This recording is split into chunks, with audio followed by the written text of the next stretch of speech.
పూర్ణం బూరెలు, పూర్ణాలు అంటారు కొంతమంది, పూర్ణం బూరెలు అంటారు కొంతమంది. ఇది పూర్ణం బూరెలు అన్నమాట. దీనికి కావాల్సింది శనగపప్పు, శనగపప్పుకి గ్లాసుడు బెల్లం కావాలి. శనగపప్పు ముందుగా చక్కగా నానబెట్టుకొని, వీలుంటే 4 గంటల ముందు నానబెట్టుకోవచ్చు, లేదా గంట ముందు, లేదా ఒక అరగంట ముందు అట్లా నానబెట్టుకుంటే పప్పు బాగా ఉడుకుతుంది. 4-5 విజిల్స్ రానివ్వాలి పప్పుని. 1-1.5 వాటర్ పోయాలి. పోస్తే పప్పు బాగా ఉడుకుతుంది. 4-5 విజిల్స్ రానిచ్చుకుంటే పప్పు బాగా ఉడికిన తర్వాత మనం పాకం పట్టుకోవాలన్నమాట. బెల్లం గ్లాసు పప్పుకి గ్లాసు బెల్లం పాకం పట్టుకోవాలి. ముందుగా తరుక్కొని అది ఒక గిన్నెలో వేసి కొంచెంగా వాటర్ పోసి కరగబెట్టుకోవాలి. కరగబెట్టింది వడబోసుకోవాలి.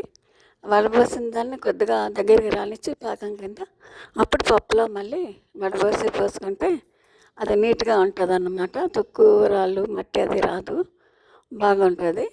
దాన్ని మళ్ళీ మనం పప్పుని దగ్గరికి రానిచ్చుకోవాలి. బాగా నీళ్ళు లేకుండా గట్టిపడేలాగా దగ్గరికి రానిచ్చుకోవాలి. ఇది గట్టిగా వచ్చినప్పుడు అది పూర్ణం రెడీ అయినట్టు. ఇందులో కొద్దిగా యాలకుల పొడి వేసుకుంటే చాలా బాగుంటుంది. ఇది పూర్ణం రెడీ అయింది. దీనికి తోపుకి 1 గ్లాసు మినపప్పుకి 1 గ్లాసున్నర బియ్యం నానబోసుకున్నాను నేను. అది 2-4 గంటలు నానబెట్టుకుంటే తర్వాత తోపు గ్రైండర్లో అట్లా వేసుకోవాలి. ఎక్కువ వాటర్ పోసి పలుచగా రుబ్బుకోకూడదు, కాస్త గట్టిగా రుబ్బుకోవాలి. కొంచెం వాటర్ పోసి కూడా రుబ్బుకోవాలి. అలా రుబ్బుకున్న దాన్ని కొంచెం సాల్ట్ వేసుకోవాలి.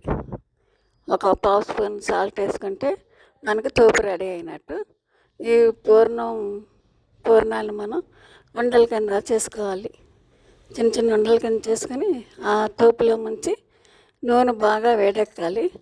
బాగా బాణలు పెట్టుకొని నూనె పోసుకొని ఆ నూనె బాగా కాగిన తర్వాత ఈ ఉండని తోపులో వేసుకొని అందులోంచి తీసి ఆయిల్లో వేసుకోవాలన్నమాట.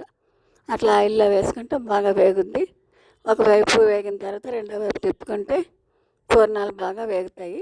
ఇవి చాలా టేస్ట్ ఉంటాయి, చాలా బాగున్నాయి, బాగా వచ్చినాయి. పూర్ణాలు మనం పండుగలకు వండుకుంటాం కదా, ఎవరన్నా వచ్చినా గెస్టులు వచ్చినప్పుడు కూడా అట్లా వండి పెట్టుకోవచ్చు. పిల్లలు తీగా ఉంటాం వాళ్ళని ఇష్టంగా తింటారు. ఇవి పూర్ణం బూరెలు.